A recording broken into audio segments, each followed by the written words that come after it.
So our first definition is individual choice, which seems really, really basic, but it's extremely important in economics. The basic idea behind this is that the decisions you make and other people make about what to do, but also what not to do. And that's an important distinction. What you choose to do implies that you choose not to do something else. And that's why we cover this in economics. Now, our economy is our study of choices.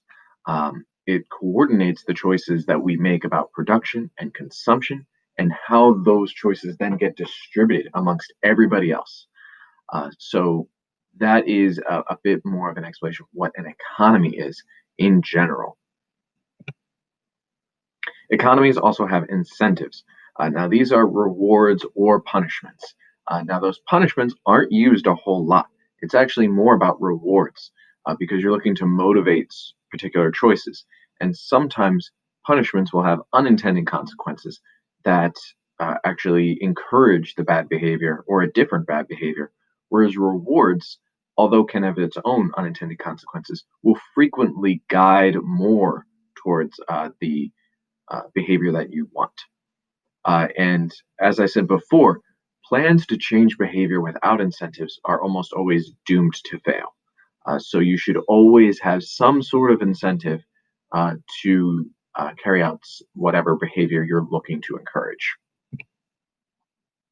I mentioned this when we did our zoo activity, but marginal analysis is going to be extremely important in microeconomics. This is the study of the costs and benefits of doing a little bit more of an activity versus a little bit less. So I choose to eat one more cookie. What's the benefit of me eating that cookie versus the cost of me eating that cookie? So I might be happy that I ate that cookie in the moment, but maybe I will be less able to eat my dinner later on.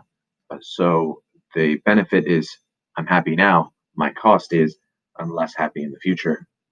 So that's the idea of marginal analysis. Of course, it gets a little bit more complicated as we move on, but just as a basis for you there. Opportunity cost. Now, this is where things can get really tricky. This is the real cost of doing something. It isn't just the money that you lay out. It can be monetary, but the opportunity cost is really what you could have been doing with your resources had you not made that choice. So, for instance, in the slide here, we had you study late at night for your final. Now, the benefit there is probably obvious. You should get a better grade. Uh, the next day you are very sleepy. That's not your opportunity cost. That's just sort of an effect. Your opportunity cost was the good night's sleep you could have been doing with that time.